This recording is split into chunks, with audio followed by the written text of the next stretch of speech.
What is up, everyone, and welcome to the Random Encounter Podcast, episode 163. I'm your host, James, and I'm joined by the Dress for Your Master, the Dominant himself, Brian.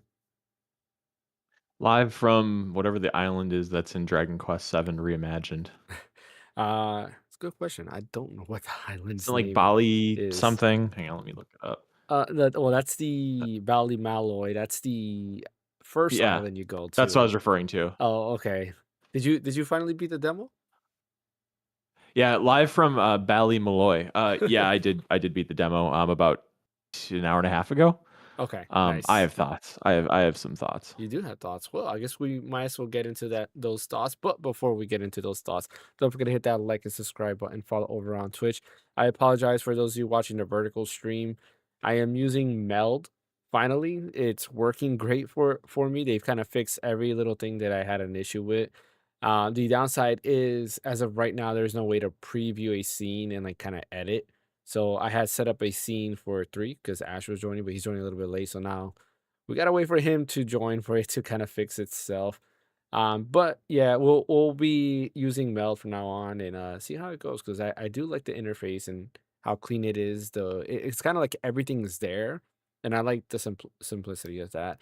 But yeah, today we're gonna mainly talk about the Nintendo Direct rumors and kind of what we want to see from that Direct because I do kind of believe it's coming this week. But we'll wait and see what happens there.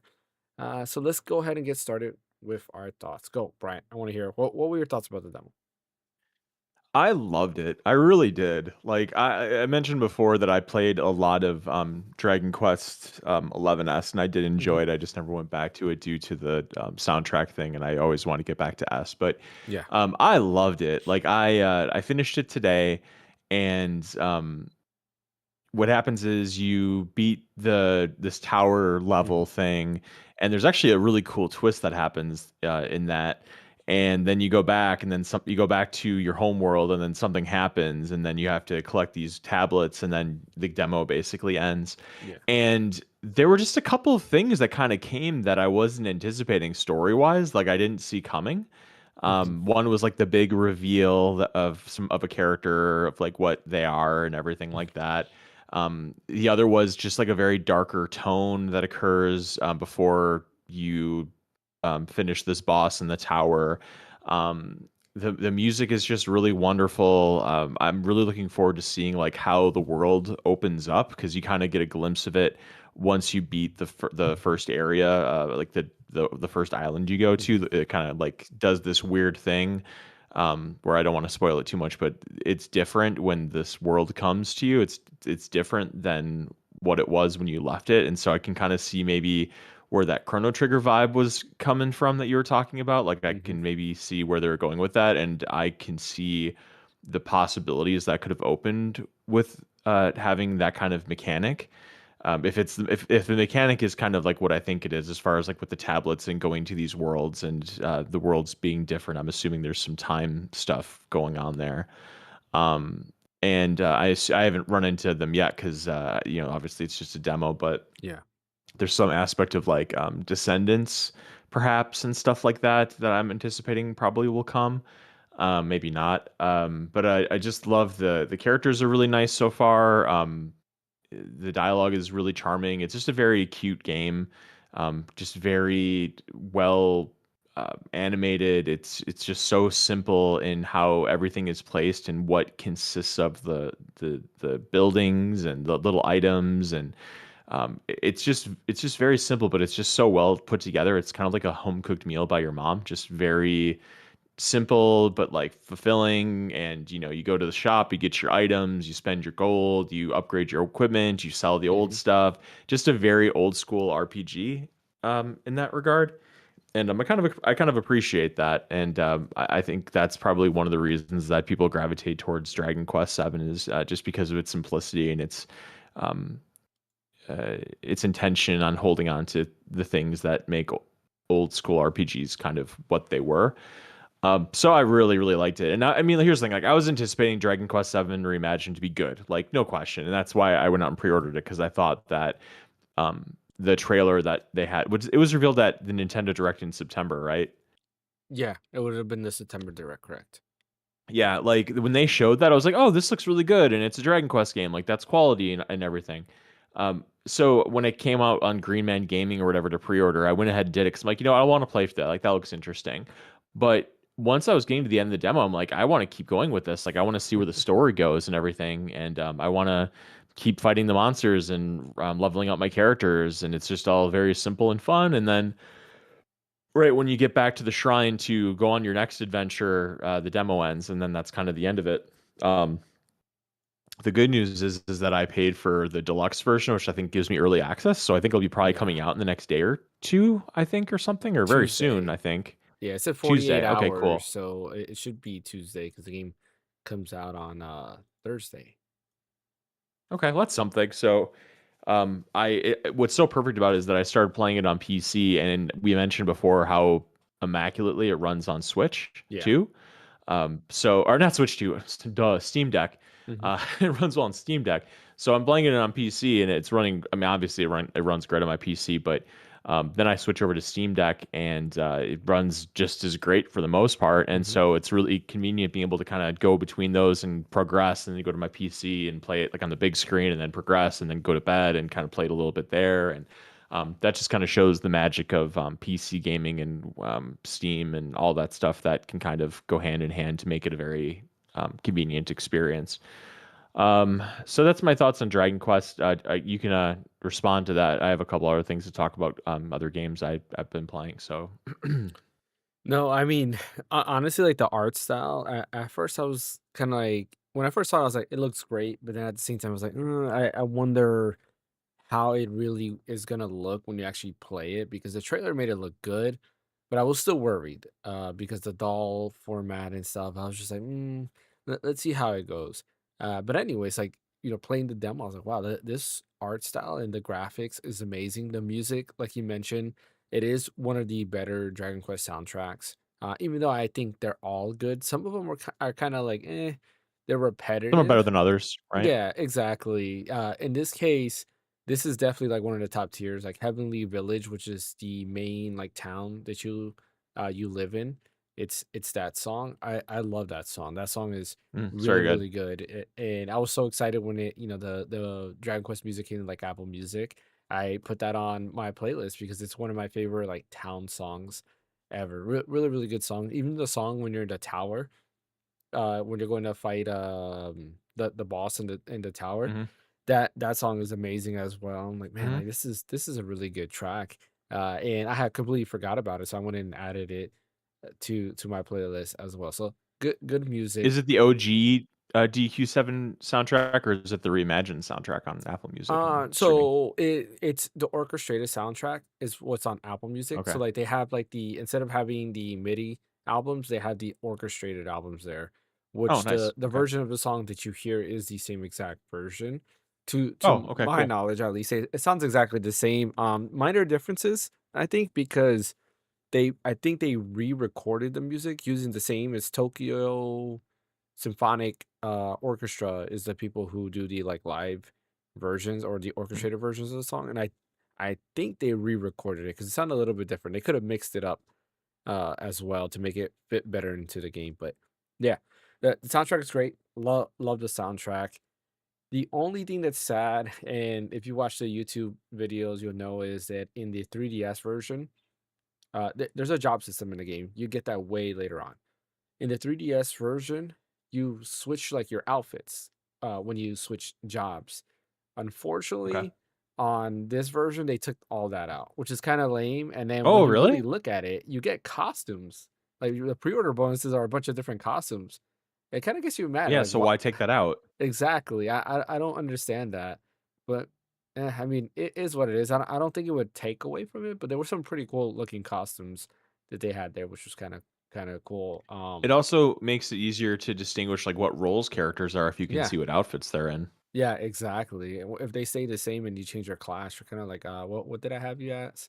Mm. But it's a minor nuisance, but overall, I'm sure the game is great. I'm just happy that the Terminator like level that I've mentioned multiple times is in the game. They showed that in the trailer. I was like, sweet. So I don't know for whatever reason I really like that world just because it's like the Terminator. They took literally they went in. It's not in the demo though. It's not in the demo. No, that should Okay. be that is probably like the fifth or sixth island you go to, maybe a little bit further than that. Okay. Yeah, it's pretty far in the game. Where you go to there, you'll have a fourth party member by then. You don't get the fourth party member till pretty deep into the game. But yeah, Okay. I'm excited to play it. I have a Switch 2 pre-order coming, and I actually ended up getting it also Physical? on physical, correct? And I Mm, ended up also pre-ordering at Green Man Gaming because I went on play also on Tuesday. So I got both mhm. versions. I have both versions of every Dragon Quest game. So I'm It's not worth I'm not it's mad worth about double it. dipping. It is. I just like having like a even if it's a game key card, like this is a game key card. I just need the physical version of the game. It's just nice to have this. I don't want it to go away, so I'll continue buying these things, even if it's just plastic. But yeah, go. What else have you been playing? As I mentioned, our Discord, I 100% to Donkey Kong Bonanza finally. Not Nice. going to go too far into it just because I've talked about it at Hmm. length so much the past couple weeks, getting to 100%. But my feelings on the game are so much different than they were back when it came out. When did it come out? Did it come out like in the spring, Came out. summer? Was it No, like it was April or summer. It May was or in something? July. No, no, the Switch hasn't been out. The Switch hasn't been out a year, so it had been No, summer then. Was it yeah, July? it was July. Yeah. Okay. Where I was so soft on it when it first came out, and I thought it was good, but nothing special. But it just takes a really long time for me, anyways. Like maybe I'm just an idiot, but it just took such a long time for me to get the swing of how like what the drive of the game is, like what it wants you to do, and how everything works together. And I can say I feel like objectively that they don't do a great job kind of explaining what's really important to be doing. And so some people like myself just kind of go out and just try to get everything, and you just learn that it's just so not necessary to do that. And if I just would have, maybe done a little bit of exploring and then just gone to the main scenario, done that, go to the Hmm. next main scenario, maybe look around the world a little bit, go to the next main scenario. I would have had such a better time with it than just the nonstop digging that I did in the game. And you're collecting all this junk and you have no idea what its significance is. So you're just like, well, what am I doing this for? Like to make the shiny things go into my inventory? Like, what am I doing this for? And you learn later, like what everything does. And maybe if I paid more attention, I would have understood that. But it just, I wish they would have explained more what everything did and its significance to make it so you focused on the more important things. Um, because the way the game presents the stuff to you is it's all like at least in my opinion, it's all equally important. Like you need the bandanium or the banana chips, you need the gold, you need the bananas, you need everything, and it's all equally important. Like go dig, go get everything. And if they just would have said like focus on your main scenarios, if you come across other stuff, great, make sure you grab it. um I think I would have had a better experience with it. But it is what it is. I finished it 100%ed it. The end game, like to get to 100%, is actually really rewarding as far as what you have to do to get to it. Hello, Ash. You're in a car, I think. I hope you're not driving the car while you're doing this. I can't hear you. You're muted, sir. You hear me now? Yeah, a little Yeah, we staticky, can. but yeah. Yeah, I'm not driving right now, so I'm just charging my car and stuff. So Okay. No, I can't see anything. But anyway, so yeah, finished it. The end game's really cool. Like going back and collecting everything that you need. There's these things called what are they called? They're called rehearsals, where you go to every world in the game that has a bonanza power. They're called bonanza rehearsals, I think. Hmm. And you have to do a like a really hard challenge of a level. It's like you go to an alternate world, kind of you because when was the last time you played it, James? Oof. What, like Been right a while. before? Yeah, right before Final Fantasy Tactics came out. So was it September? Okay, a long time ago. Yeah. Okay, so you remember how like when you get to say what is an ostrich? What's the one with the wings? Yeah, the ostrich. Yeah, the ostrich. You get to the ostrich bonanza, and you have to like go into that little world and you have to do a challenge or whatever Yeah. to get the banana to get that power. It's kind of like that, but way tougher. And you have to like really take advantage of the powers that all of the bonanzas have. And then the last bonanza you do is called like the final something, like the final bonanza test or something, and it's really tough. I had to kind of resort to a walkthrough to kind of see what was the best way to get through it to get everything into 100% the game. So again, I stand by my 9. I really am looking forward to you one day getting back to it and finishing it, even if you don't 100% it. I just would like your thoughts on it once you go through all the levels and get all the bonanzas and everything like that. Um, so that's that. Do you have anything to add to that as far as your opinion on it? I mean, I definitely want to get back into it. It's just like Dragon Quest is coming out, so like I've been on this like Mhm. RPG rush, finishing Final Fantasy, which I'll talk about a little bit later on. But I definitely want to get back into it. I want to finish it. I think I've been on a good roll this year. I finished more games than I finished last year already, so I want to continue that streak. So I will definitely get back to it for sure. Wait a second, you finished more games in January of 2026 than you did all of 2025? Yes, Wow. that goes and tells you how many games I finished last year. Wow. Okay, and then lastly, I've been playing a ton of Doom: The Dark Ages, and I'm really enjoying it. It's just really fast, really fun. Hmm. Was actually just playing it before I came on the podcast, and I have it cranked up to max settings on my PC. And my house has been really cold because it's like 20 degrees here, Hmm. and so my PC like revving at max settings playing Doom is making my basement nice and toasty in here. So that's been a really nice bonus.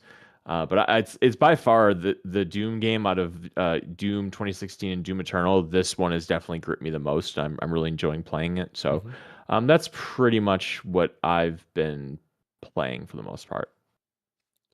Nice. No, it's funny you mentioned that. We were talking about it earlier before the podcast. It's cold here in Florida. Yesterday was a very, very cold day for us, and to this morning or today was even colder. Kind of like the during the day it was kind of colder, but like yesterday was like the bulk of it because we had tropical storm wind gusts over here.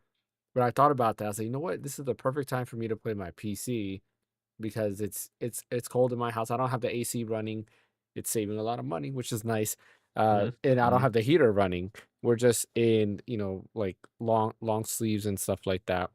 To kind of like warm ourselves up. But yeah, I was thinking of playing my PC. I was like, that would heat up the Hmm. room in the house a little bit. Going there, I was like, I'll turn on my ROG Ally X. That thing heats up pretty quick There too. you go. So that, That'll warm up your hands anyway. yeah, exactly. Um, yeah, so as far as or actually Ash, have you been playing anything before I give my take on what I've been playing? Not too much, but the only thing that recently happened is I actually wound up watching Iron Lung, directed by Markiplier and stuff Hmm. recently. It was a fun movie. I would definitely say, and it actually really enticed me to actually buy the Iron Lung game off of Steam, which is right now for 50% off for $4. So Hmm. I'm gonna probably dive into that after the podcast, if anything. So Hmm. Never heard of it. I might have to look into that. I think somebody else was yeah, telling me about this. yeah, so when I first heard of Iron Lung, it took me a while to like realize what the game was. And when I actually looked at the game after I was done watching the movie, I did Yeah. recognize like the gameplay elements and everything, and also did remember Markiplier actually doing a let's play of it so many long days ago, back in Yeah. 2022, I think. So I guess like once Markiplier was done with the game, he was really heavily inspired to make a movie adaptation from it and Mm, everything. Which okay. after them done watching it, it was definitely a good solid movie. I would give it like a 7.5 out of 10 if anything. So I Hmm. recommend for you guys to watch it as well, if anything. I'll take a look at it and see. I was just looking at what type of game it is, and it's like a horror game, right? Yeah, I'll say this: it's like somewhat similar to Finance of Freddy's, except it doesn't involve animatronics and stuff. You're essentially going to be navigating throughout the bloody ocean floor, essentially looking for certain samples and stuff to save humanity, essentially. And Hmm. you have to constantly go back and forth, going throughout the ocean floor and using um, a radiation gun to like snap pictures and stuff. constantly, and I'm like, I gotta see what this game is all about. So I already bought the game. It's like $4. You can get it on also on Nintendo Switch as well. So if you want to have a small little Switch game to play with, you can definitely just get it on the Switch too or something like that. But yeah, I had a good time watching the movie and stuff, and yeah, I don't I think oopsie, turn off this light on accident. I think I'm like almost done with Chrono Trigger, I think, but other than that, that's pretty much what I have going on and stuff. I'm trying to like finish up like a whole bunch of games in my backlog, so that Mhm. way I can actually get back to finishing some other games I definitely has been past due, like Danganronpa Bonanza. I'm trying to rewire my brain to not click everything I see on site, and try to optimize my collecting ability to get through the story essentially, because I'm just smashing everything I see, and it's not it's not I don't it's not like I want to smash it. It's because I want to smash it. I'm literally at the same spot like I was before. And I need to like keep it going, keep moving along essentially. And do I care if I 100% this game at this point? No, not really, because I think that game's gonna take more time compared to any JRPG that I play and stuff. Which speaking of, isn't Dragon Quest Seven Reimagined coming out like about a week or so? Thursday. Comes out Thursday. Perfect, Yep. We were just beautiful, talking beautiful. about it, Yeah. how Bryant finished the demo and, he's loving it. So, yeah, Dragon Quest VII Reimagined comes out Thursday. If you buy the Ultimate or whatever it's called.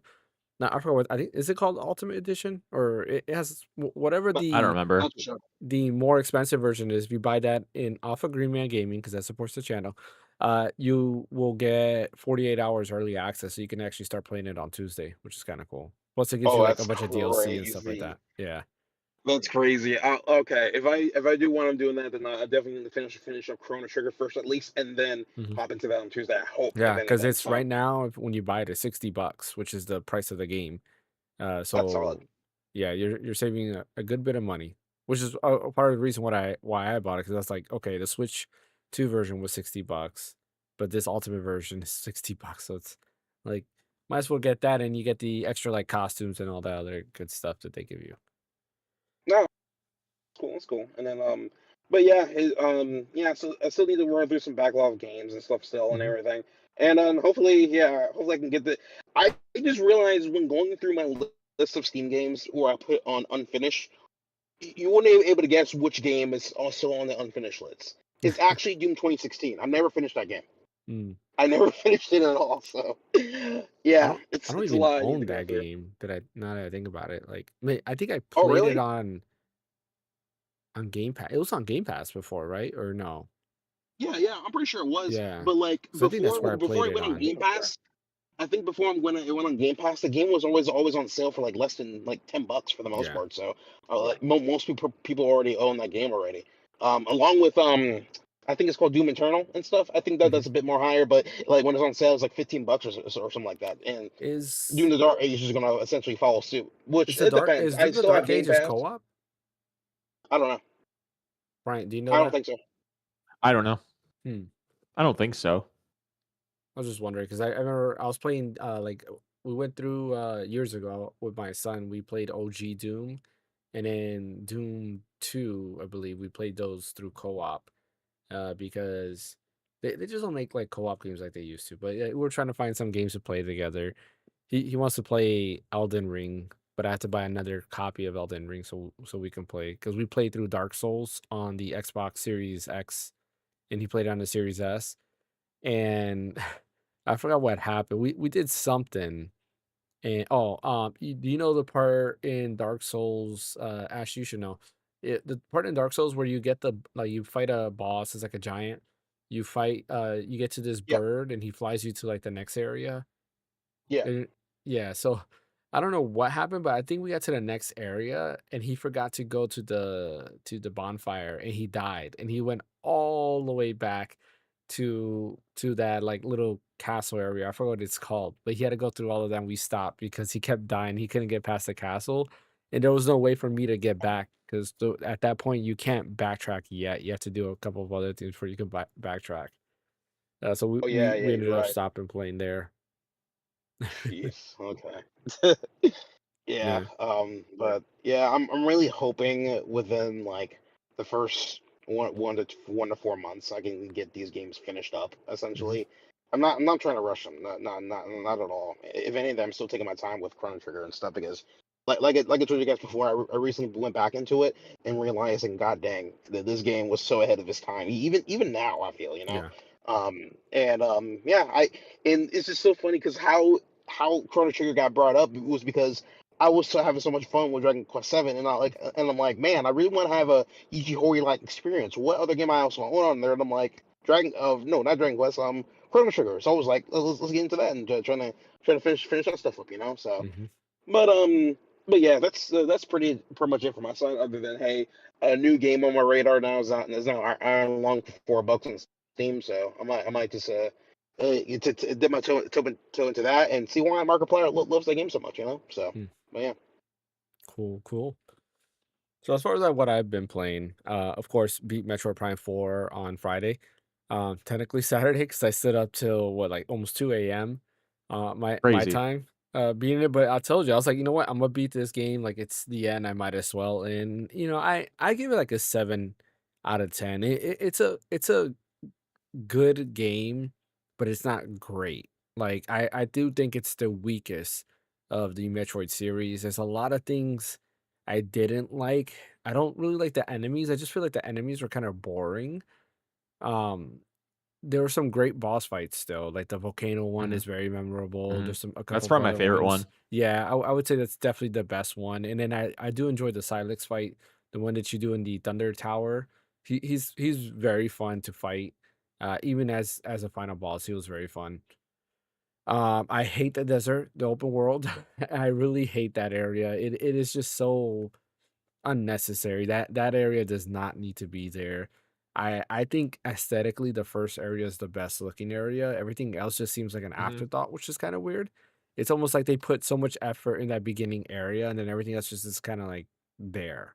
Are Um you talking about the jungle area? You're not yeah. talking about the area you start at, No, like not the yeah, I should have okay. clarified that. Yeah, not the area that you actually start the game at, but the jungle area. Yeah, I agree. The jungle is beautiful. I think that the Mhm. motorcycle plant wasn't bad. That was kind of original. But yeah, the volcano and the ice and the caves. It was Mhm. very yeah, whatever. But I thought that the jungle and the motorcycle plant Yeah. they were good. You know what's But funny is other than the that, the yeah, the cave desert part. sucks. The cave part reminds me of Resident Evil 7. Like towards the end of the game, you're like what in the mines, I think, and you're Oh, fighting you're so right. Yeah, many totally. enemies. It's just like that. Yeah. Yep. And I when I was playing that, I was like, man, this is very reminiscent. Like I feel like I played this before.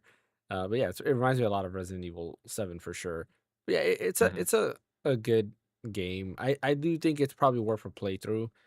It's a It is. Nintendo game, so it probably won't ever go on sale. So you might as well pick it up whenever you want to pick it up. But hopefully they learn from this and make Metroid Prime 5 better because definitely the ending leads to the next Metroid game. This literally just like ends out of nowhere. I was not expecting the ending like that. I was expecting it to like kind of close out something and maybe hint at another game, but no, this is just like it ends and you're That's done. it. So very surprising, but yeah, I'm excited to see where Metro Prime 5 goes, and hopefully it kind of gets feedback to see what people didn't like and fixes that, and gets us closer to a Metroid Prime 1 experience while adding certain things like more to it, I guess. Um, for lack of better words, maybe multiple big areas. Like if you want different biomes, but I feel like you can have different biomes, but you can make it kind of like Metro Prime 3 because Metro Prime 3 wasn't that bad, where you took a ship to go to different planets. That's how you got your different areas. I don't mind that experience as long as the levels are fun. And in Metro Prime 3, I thought they were pretty fun overall. Like I know a lot of people didn't like 3 mainly because of the motion controls, but I enjoyed Metro Prime 3 a lot. I thought it was really fun. So yeah, but played that. Was still continuing Final Fantasy 7 remake. It's funny. The more I play this remake, the more I realize I don't think I like the remake series that much. I think there's just something about it that's very boring. It could be also this is my fourth time playing through the game, but playing through it, it's just there's just I don't know. It doesn't have something. There's something that And I think it's the fluff because you know the story, and there's just too much fluff in between these major events. It's just kind of very meh. But yeah, I'm on the part where I already have Aerith, and you're in the was it the Sector 5 slums, wherever Aerith's from, and you had to do like the little side quest to rescue the kids. So you go to the part where like it's no grown-ups allowed. I'm just like, man, like this is kind of like, and then of course you can't after that you can't move on with the story, or you can choose to go ahead and do all the little side quests. And it's kind of like that itch of me is like I might as well just do all the side quests, but at the same Mhm. time, there is no achievements on the Switch too. I might as well just So go why ahead and, bother? and continue. Exactly. I might as well just Yeah. continue with the story and move on. So, but It's yeah. like, since you already know the story and you know what happens, Hmm. literally, what is the purpose of going and doing those Yep. when you already know the story? Like, it's just literally time wasted. Exactly. But there was a thread on Twitter that got me a little bit more excited to replay Rebirth, and I might play that maybe tonight. I'm debating on it because there's it's a good theory, a theory I've never heard. You Mm. both beat Rebirth, right? Or I don't think Yep. Ash, you haven't played Rebirth yet. I own it, but I never actually play Hmm. Rebirth, if anything. I mean, I played OG Final Fantasy 7, so does that count? Not Good enough, really. probably. Do you care about this Kind of. theory, the spoiler theory? Let's go. Yeah, go right ahead. Go right ahead. It's Yeah, fine. so everybody who hasn't played Final Fantasy 7, again, it is a very old game, so maybe you did. It's kind of spoiler of the OG Final Fantasy 7 Plus remake and rebirth, so you might want to Came skip out 30 ahead. years ago, almost. Get over it. Yeah. Yeah. But if you're worried about spoilers, you might want to skip maybe about 10 minutes or so. But yeah, so the theory here is that in Final Fantasy 7, the ending is actually not a bad ending. And I don't know how I got that, but we do know that at the end of Final Fantasy 7, when it goes into Advent Children, a lot of people got sick because Mhm. of the what is it called? Geostigma. Yes, geostigma. I forgot the name of it there. Geostigma, and a lot of people died. But apparently, and I don't know where people got this from, but a lot of people were confirming this, and they were sending me these like tweets because I was asking, where did you see all of this? In Rebirth, there is a part where Sephiroth shows the future, and the future is literally that the whole planet is dead because the geostigma and the like and basically that cause everybody to get sick eventually just wipes out humanity, and then humanity just dies in general. So the ending of Final Fantasy 7 is actually a bad ending. It's not a good ending. Yes, you beat Sephiroth, you beat the bad guy, but it's not a good ending overall. I Wait, guess. Mhm. hang on a second, because in Advent Children, they wipe out Geostigma. Yeah, that's what I thought so too. But apparently that's not the case in according to what Rebirth is, that there's still something there that just wipes out humanity. So in Hmm. 500 years, excuse me, Is 500 that the years, end where you see Red 13 running towards like the ruins of Midgar? Is that what maybe it's referring to? maybe, because we know that the ruins of Midgard that they show, that's after Advent Children, because they did I know they Oh, does that officially for Advent Children? they did, yeah, they did officially confirm that that part there is after Advent Children. Okay. Uh yeah, so that's not like even the Advent Children like timeline there and so forth. But yeah, um so Sephiroth sees that and shows Cloud that. The theory there is where they're fighting. When you fight Sephiroth, you're like it looks like you're on a moon. You're actually on the meteor, and it's showing that there is pretty much no planet there. It's just you and him. Because Sephiroth says he will always exist, and then Cloud is always going to exist no matter what. Because I don't know, Sephiroth loves Cloud for whatever reason, even though he only knew him for like 2 minutes in Crisis Core, which I don't understand He that did at kill all. him, Yeah, I mean that is true. He did kill him. I guess kind of, maybe not really, kind but of. yeah.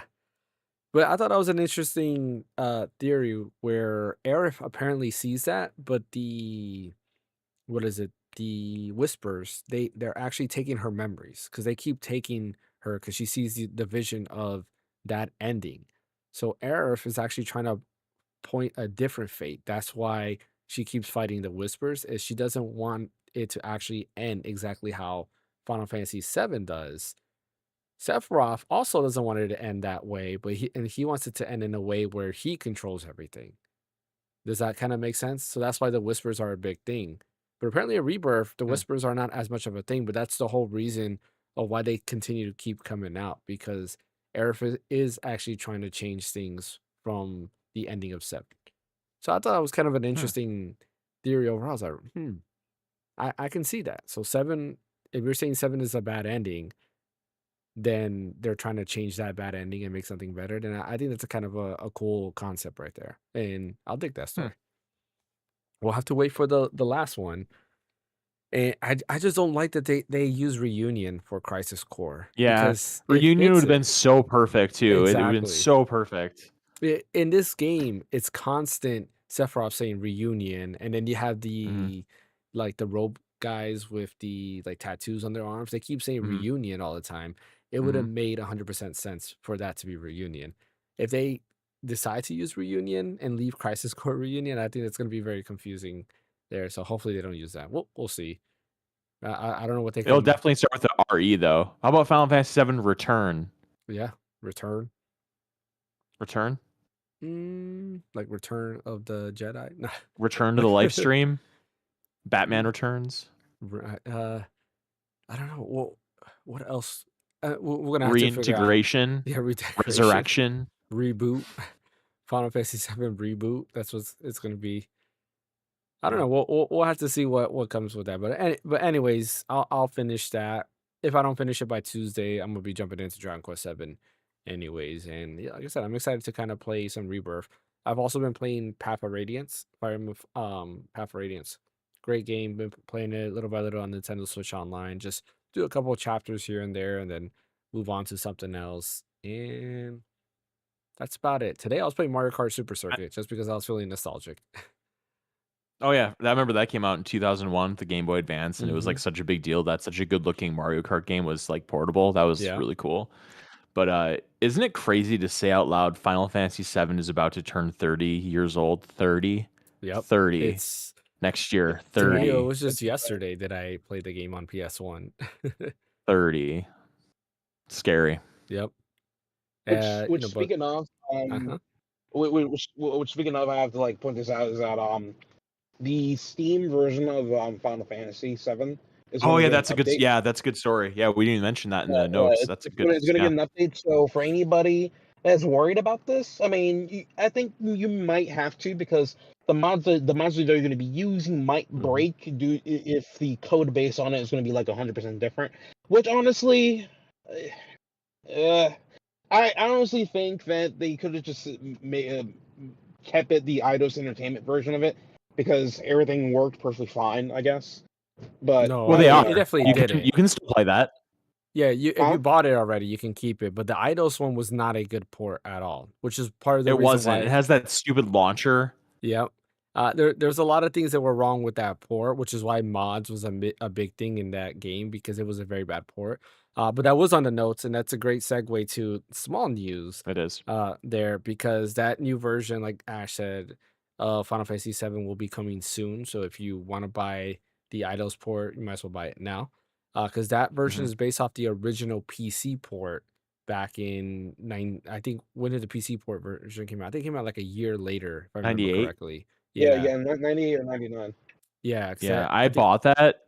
Just a quick segue on that. Hmm. I had that. That was the first RPG I ever owned. It was Final Fantasy 7 on PC Hmm. because excuse me, I'd heard so much about it, and I remember it came in. I think it came in a triangle box, I want to say, and it had Cloud on the front with the Buster Sword or whatever. And my I had an E Machines computer that had like a Hmm. 4 GB hard drive on it, and I remember installing it, and it always crashed my computer. My dad would get so pissed off when like I would be playing it, and it'd crash. I have to like manually power up the computer, and then it'd have to do that Windows. What would you call that when you had to like turn Windows off without like shutting it down, and then you had to turn it back on, and then it had to do that thing like to check for errors. Remember what that was called? Do you know what I'm Mm, talking about? I do know Like what you're talking how about. It was you like that black and white okay, screen, and there's like and there's the like a little bar. bar, I Yeah, think. I do Yeah. remember Well, that. I anyway, don't. so yeah, I'd have to do that. My dad would get so mad because he was convinced that I was breaking the computer or whatever. And so I loved playing Final Fantasy 7 on PC because I didn't have a PlayStation when I bought it, and Yeah. just a lot of fond memories playing that PC version. But yeah, it is kind of crappy, and that that launcher is junk. And the fact of the matter is that the Final Fantasy 7 on PC on Steam right now, you have to do a bunch of kind of weird stuff to get the key bindings to match the controller. So I just hope at the very least for this new version that they make it so the launcher gets nixed and they add innate controller support. If they do those two things and that's it, like I think that's totally fine. And to Ash's concern, they're leaving the original version. So if you own the original version, you can keep playing that and use your mods and everything. But Yep. just this newer version is going to be there. That's probably going to be a much more cleaned up version of the old one, or at least you'd hope. Yeah.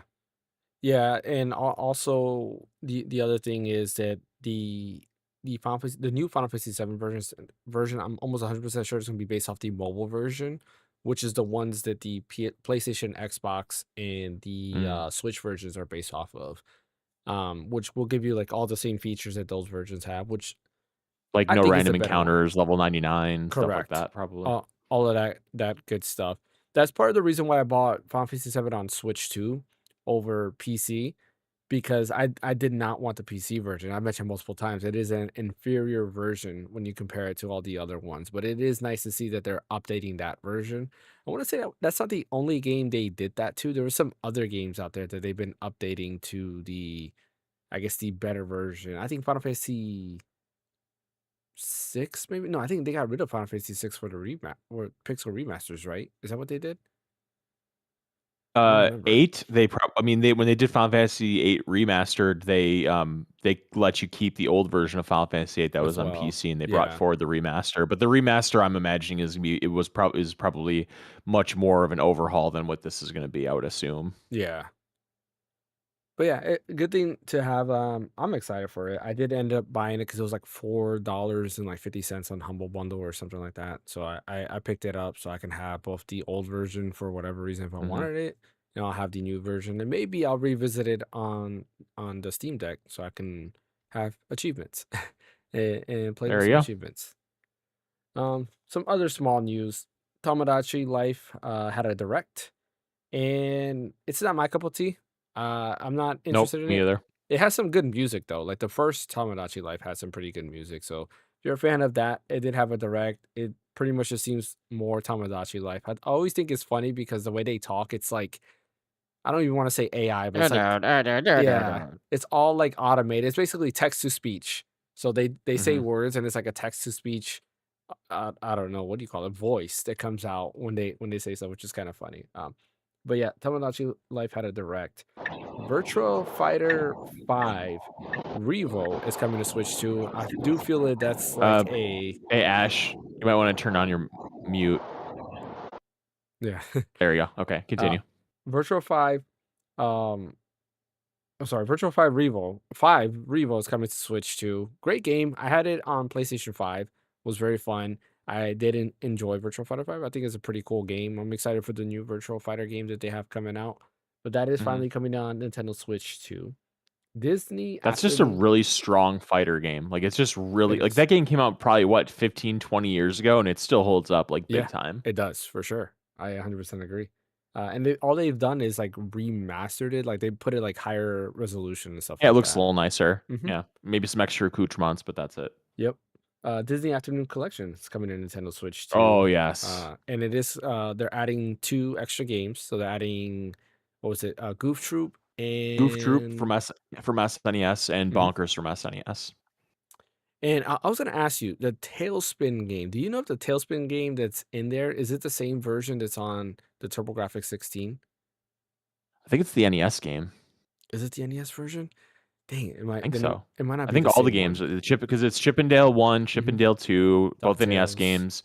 Uh, I I was looking at a advertisement for it or a story. Is it only DuckTales 2 on that collection, or is it DuckTales 1 as well?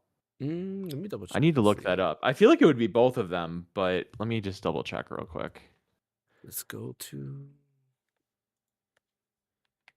Disney After Doom Collection. It is DuckTales and DuckTales 2. Yeah. Oh, it It is. Okay, cool. So it was just a random thing that I saw. yeah. Anyway, so yeah, DuckTales 1, DuckTales 2, Tailspin, Darkwing Duck, Chippendale, Chippendale 2, all are the NES games as far as I know. And then Hmm. Goof Trip is SNES game that I have very fond memories of playing co-op with my buddy on the SNES. Just it's really fun. It's really simple. It's got some kicking music. Also, as I mentioned in the Discord, it was created by Shinji Mikami, which is a nice little trivia piece there. And then Bonkers. I didn't watch the cartoon show Bonkers when I was a kid, so I have no memory of that. I mean, I remember it, but I wasn't into it, so I don't Hmm. have any nostalgia for that or anything. Yeah. The reason I was He was like asking a cop for cat, right? what was that? Oh, the bonkers. I said he was like a cop. Wasn't he like a cop cat or something? Like he was a police Yeah, officer cat or something? yeah, he was. Yeah, I Um, wasn't into that. the reason I asked is I had Tailspin on the TurboGrafx 16, and I loved that game. Like you get to choose like levels, and one of them was like a underwater level, and it plays the Little Mermaids like Under the Sea song. But I Hmm. just remember having a blast playing this game. I really loved it. I had the card. I'm gonna have to, because I had the TurboGrafx Express in my drawer over there. Might have to just pop it in and play that a little bit. Is the problem is the TurboGrafx Express takes like 8 AA batteries. It's ridiculous how many batteries that thing takes. Um, but yeah, Disney Afternoon Collection is coming. It's available for pre-order already. At first, it was just a I leak, pre-ordered it. but now it's already an official thing. So yeah, that's pretty cool as well. And then the Virtual Boy had a trailer. They showed the game lineup, and I kind of wonder Sold out. what's up. Sold out. Yeah. So what's funny is when I texted in Discord, there was no announcement, right? Because I didn't even see Wario64 post it. Am I right in believing that or no? No, I got it from a Wario tweet. That's how I got mine. Oh, A long okay. time ago though, like several months ago. I want to say back in the fall I got mine. Oh, okay. I thought it wasn't available for pre-order yet for some reason, but yeah, it is now sold out. But I remember popping up because it showed up on. I was just like on Nintendo's website randomly, and it showed up. I was like, huh, maybe I should pre-order, and I decided not to. And then of course they did this trailer, and then the next day, and then Wario 64 posted again, and after that it was sold out.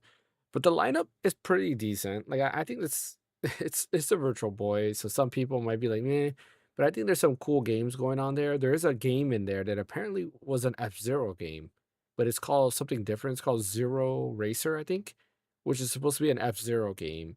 And if you look at like the menu, it's basically exactly like F-Zero, except that everything is wireframe.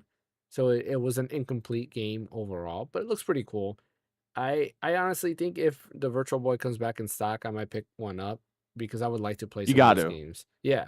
It's way overpriced though. It's so overpriced. That thing should be $50. Yeah, $100 is pretty Like overpriced it's for a that. shell. It's a plastic shell for $100. Yeah. There's no monitors in it or anything. Yeah, I could probably just 3D print one or something.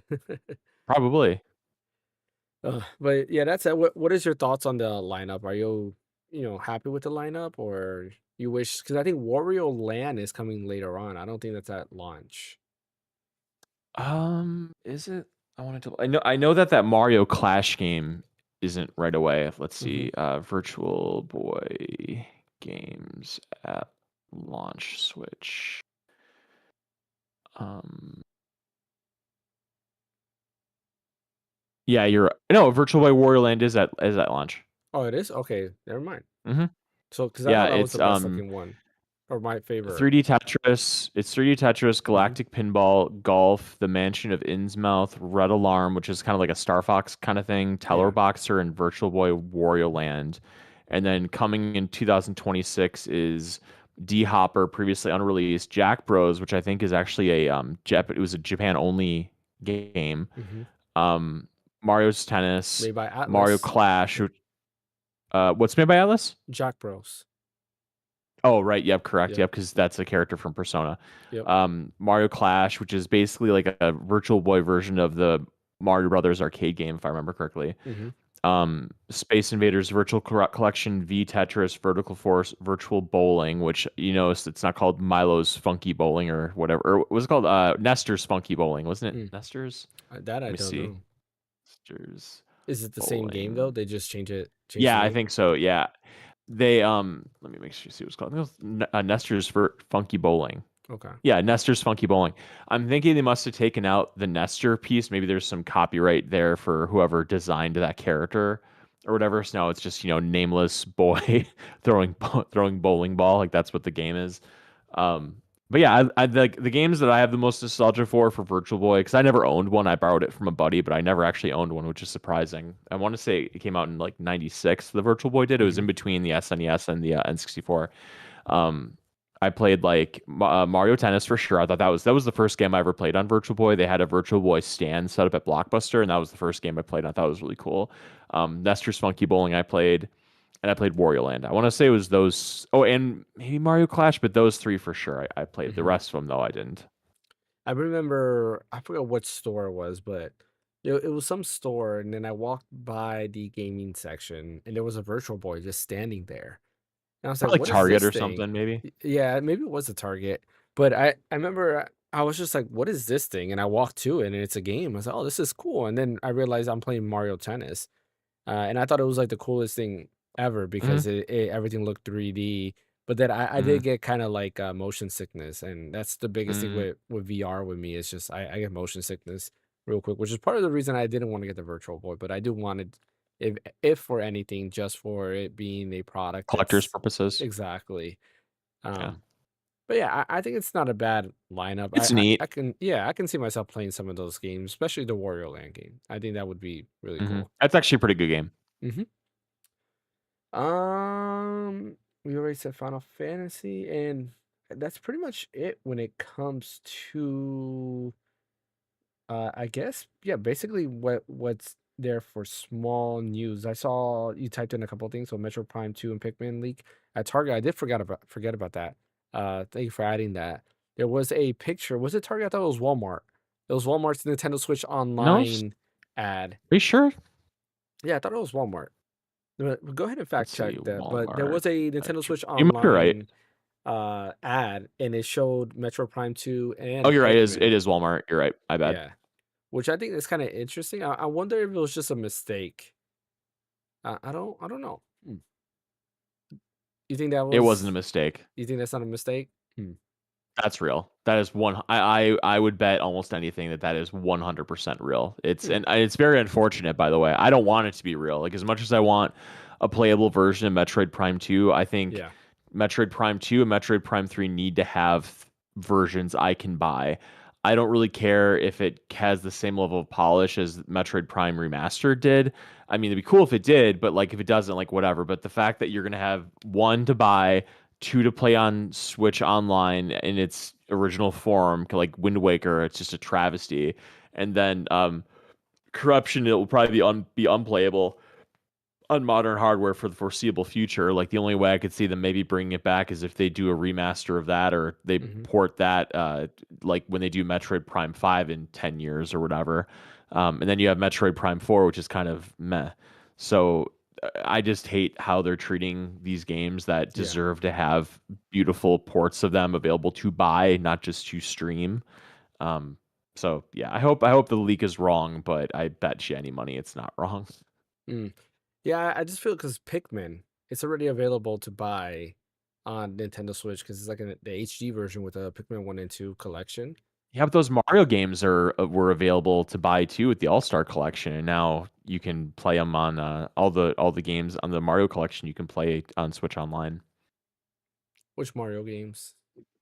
3D All Stars. You can play Galaxy and Galaxy 2 through that collection. You could buy. You can play Mario 64 on N64 Switch, and then you can play Mario I mean, Sunshine that's on true, GameCube. but like for me, when I thought about that, like that was limited, and it was only Super Mario Galaxy 1 Sunshine, though it did already show the Sunshine is gonna come, so maybe yeah, I Hmm. can see. Yeah, I'm not I saying guess. that's the reason, but Hmm. No, it makes sense. I guess we'll have to wait and see if this rumored Nintendo Direct is coming this week, which we'll talk a little bit about it later on. Then that might be an announcement they'll have. If we'll talk about that a little bit later on. Last of Us season 3, last season of the show, which I think we all kind of expected. They did say they were gonna put Last of Us part 2 story into 2 different seasons. I still haven't finished the second season. I stopped like halfway and I just did you haven't finish the revisited it. game? I haven't finished the game either. I haven't even Okay, I never so purchased the game.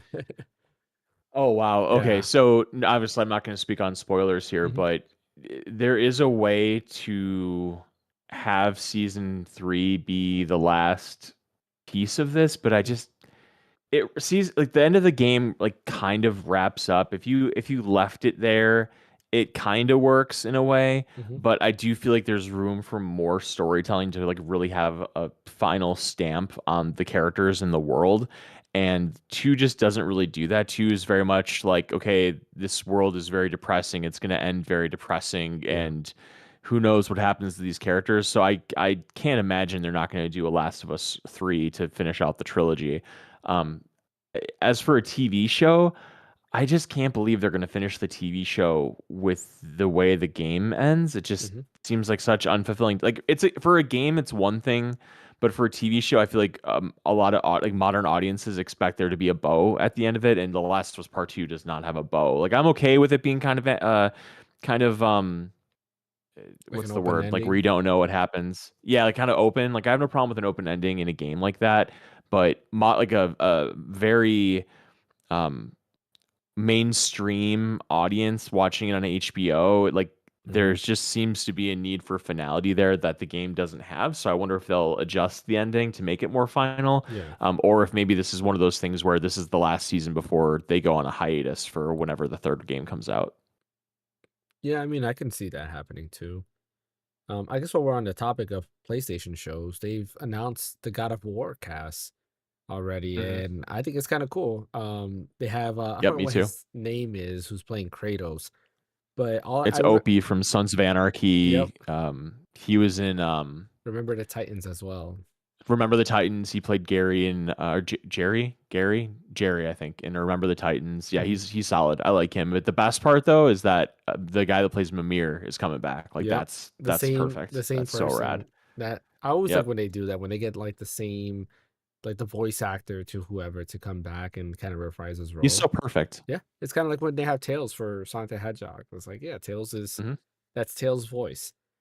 But yeah, I think it's pretty solid. I'm excited to see where the God of War TV series goes. My wife, she liked God of War. She watched me play through God of War when it originally launched on PS4, and I think she'll definitely enjoy the TV show if it's as good. Uh, I just wonder how they're gonna do like the story, because if they pick up at Ragnarok, you're missing that whole first beat with his mother finding out his lineage and all that stuff. yeah. Like it's just interesting. They're starting at the Ragnarok point. Did they say that's where they're starting? Well, Thor's in it and stuff, so Oh you'd yeah, think. yeah, And they announced the casting of Odin and everything too, so that's I'd true. assume so, unless they're doing like an amalgamation maybe of the original and Hmm. Ragnarok. Like maybe they'll put the timelines together or something like that. Yeah, But maybe it'll be both. Yeah, I could see them doing that versus having God of War and God of War Ragnarok separate. Because if they do just like a one season, one and done thing, which I feel like you could probably do God of War and God of War Ragnarok in one season, it it makes sense at that point. yeah, I could see Um, that. Dispatch censorship, that's everywhere right now, and I think that I believe they finally figured out exactly what went on with this. Correct me if I'm wrong, but apparently it seems that the issue is that the creators of Dispatch, which I forget what their name is right now, they did not want to make two versions of the game because Japanese serial policy is like for them to show basically like the nudity and Ad stuff like hoc that. studio. What is it? Ad hoc studio. Okay. ADHOC. Ad hoc studio. Okay. So Ad Hoc Studios just didn't have the funds to make two separate versions because of how like how Zero is, which is the Japanese rating board for Japanese games. They just didn't want to make two separate versions of the game, so they just did the one and called it a day. Which I'm just trying to think. Did they make two versions of the game on PlayStation? This was from Stealth 40K or 41K. What I forgot what his Or full isn't it tag is. 401k or something? Well, yeah, for Stealth 401K, where he was saying that that's the reason. But now in my head, as I'm explaining this to you, I'm like, wait a minute, I don't even know if they made two versions of the game for PlayStation. Because then if they had Right. two versions, then that makes zero sense. But there's a lot of Right. things that don't make sense about this at all because then you have Cyberpunk, which clearly Right. has Full worse frontal nudity nudity. exactly Yeah. than this game, and it's not censored at all. At least here Right. in the West, but in Japan, there's actually two versions of that game available. Or I'm sorry, in Japan, there's a separate version of that game that's available, and that one is fully censored. So it's kind of interesting to see. Ad hoc Studios did write something. They just said they worked closely with Mhm. Nintendo to get the game available on Switch too, and that's really it. They didn't really say anything else. So a lot of people are blaming Ninten Nintendo. Hmm. Nintendo's statement was awful. It didn't make any sense. Yeah, It it it said didn't. nothing. I think ad hoc statement made it a bit more sense, but Nintendo's was the biggest non-answer I Hmm. think I've ever heard. Yeah. Um, So nobody knows whose I fault it just is. oh good. No, I was saying like nobody knows whose fault it is when it comes to the censorship. I don't think it's really Nintendo's fault. Because according to like how some people were explaining it, it might not be Nintendo's fault. It could be technically Ad Hoc's fault. And technically not because maybe they just didn't have enough funds to put the game twice on Nintendo Switch 2. Maybe it's just more expensive to publish it on Switch 2. I don't know. Could be wrong when it comes to that. But interesting nonetheless. I mean, according to this quick Google I just did, it Hmm. sold 3 million copies, and I mean, I that's really good for a game that's that cheap Yeah. and everything. That's very good. That's very respectable. So I guess I have two major problems with this. One is that they should have put it on the freaking box art or like the eShop landing page in bright letters with the big because they have all that other stupid information on the physical copies of games where it's like half the box of a physical Nintendo Switch game is all like a bunch of crap, like a bunch of small prints. You know what I'm talking about? Yeah. Yeah. So it's like if they have room for that, they don't have room to put a big like censored version or this version is censored. Like make it very apparent to people because in that statement that Ed Hoc did, they made a point of saying that they should have been more forthcoming with the censorship piece and that they just something kind of fell between the cracks between them and Nintendo where how it was listed on the page just didn't make that known well enough. And so that's a big black eye for them. Um, I mean, I'm against censorship in general. I think that artists should be able to put out what they want, as obviously as long as it isn't illegal. And so that kind of comes back to that Japan piece, where if there was some rating thing where they have laws or whatever to prevent against um, that kind of content or whatever, Hmm. then you just like find a way. Because I mean, Cyberpunk did, and Cyberpunk I assume cost way more money to make than this did. I mean, I guess one could say that CD Projekt Red made a lot of money on Witcher, so maybe they had more funds available. But I would go to Nintendo. I mean, Dispatch is an incredibly highly regarded game. I mean, it made so much. It had so much. It was nominated. Wasn't it nominated for Game of the Year? Hmm. Yeah, it was. Yeah, yeah. It was nominated for Game of the Year. And it had incredibly great critical reception. It sold really well. Hey, Nintendo, we want to put out the version of the game that's true to what our artistic vision is. Can you help us with this?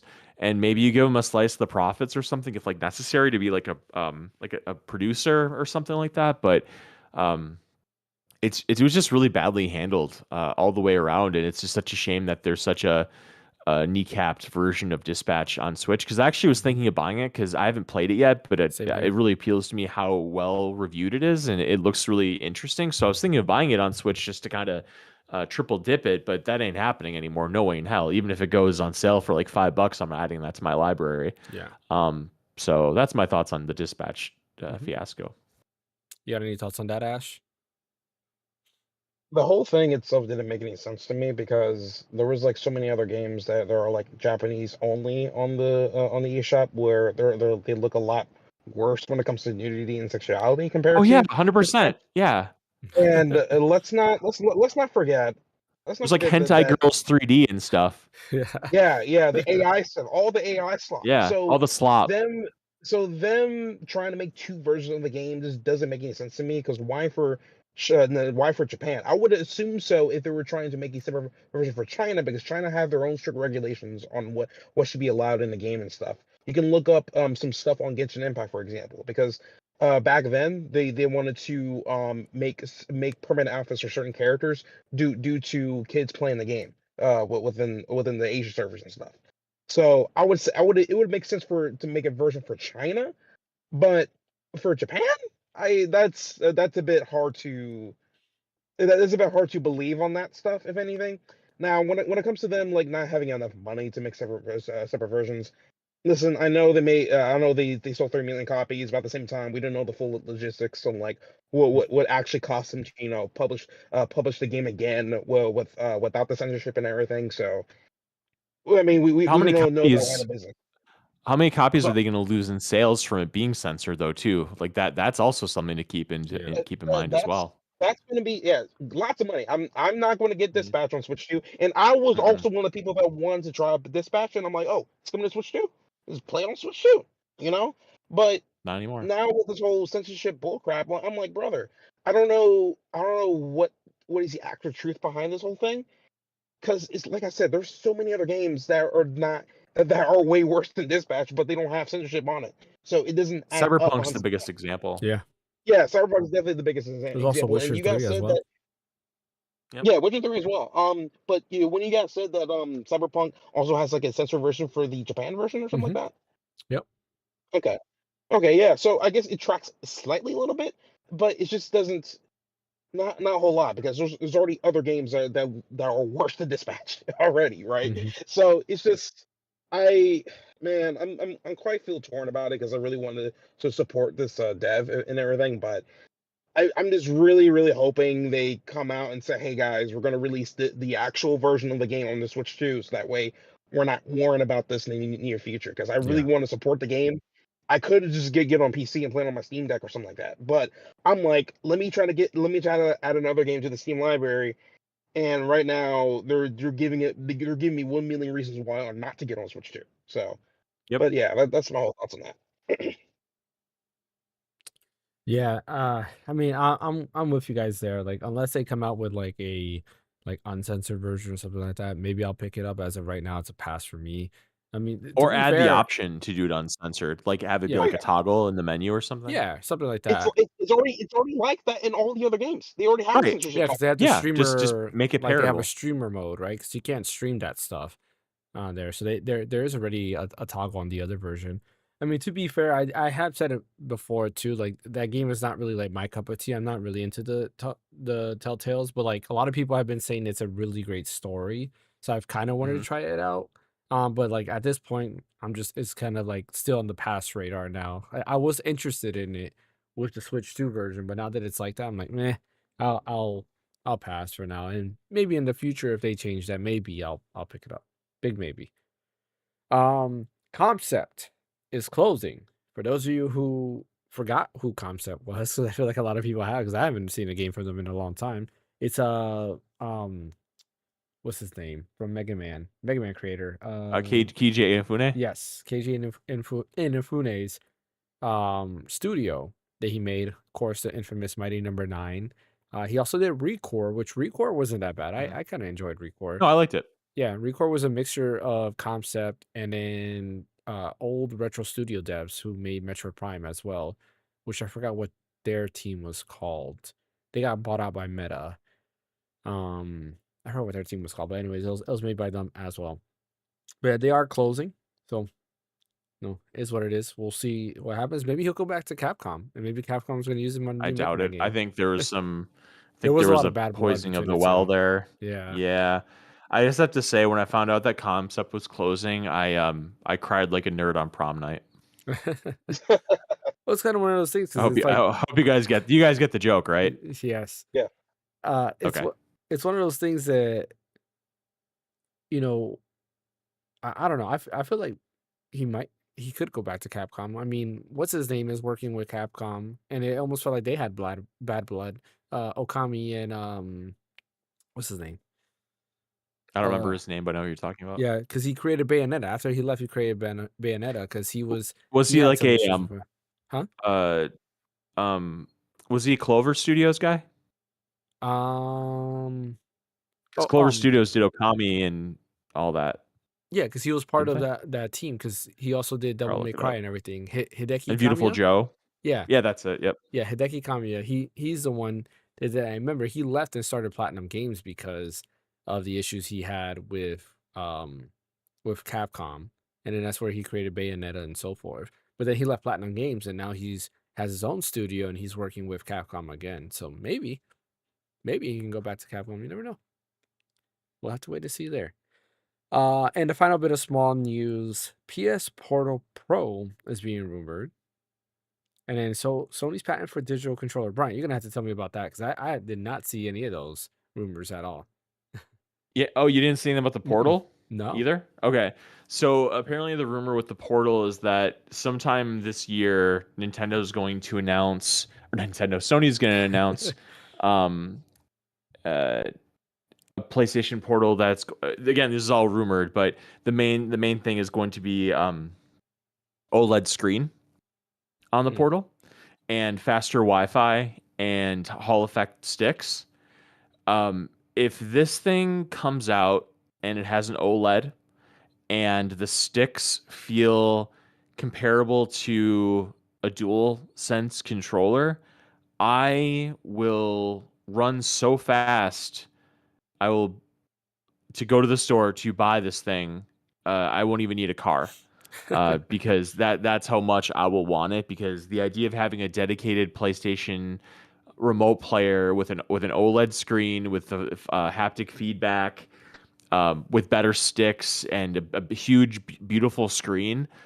Oh my god, that it's just so tempting because I like the Portal a lot as mhm. is, but I just can never keep my Portal because I hate the damn sticks so much. I Yeah. hate the sticks, hate them, and the screen. It's good. It's fine. Like if you gave me good sticks, like DualSense sticks with the LCD of the Portal, I'd probably keep it. Or if you gave me an OLED with the sticks, maybe I'd keep it. But the fact that they're redoing the Portal and it's better Wi-Fi, the screen will be nicer. Apparently, according to this rumor, um, that's very enticing. Like I'll pretty much pay anything for it because I think the Portal right now is 2. If they release this and it's like 4, I'd buy it 100%. Hmm. Um, I and then know it. there's this other Uh, rumor. What'd you say? 400 would be a huge like no for me because like that's Switch 2 pricing right there, and you're only able to But stream. but but Mhm. but think of this though. They added that functionality to the Portal to make it so you can stream your games. So you're basically buying a console if you I have a mean, good enough internet if you add connection. 5G to it, where I can connect it to my carrier, then maybe. Like if you did something like No, I don't that. know. I'd be a little concerned about cellular data being able to convey stuff Hmm. like that. But just Wi-Fi in general from anywhere, your own collection. I don't know. I think that's pretty cool. Mhm. Without having to go through your PlayStation. So I think that's worth $1, a dollar amount increase.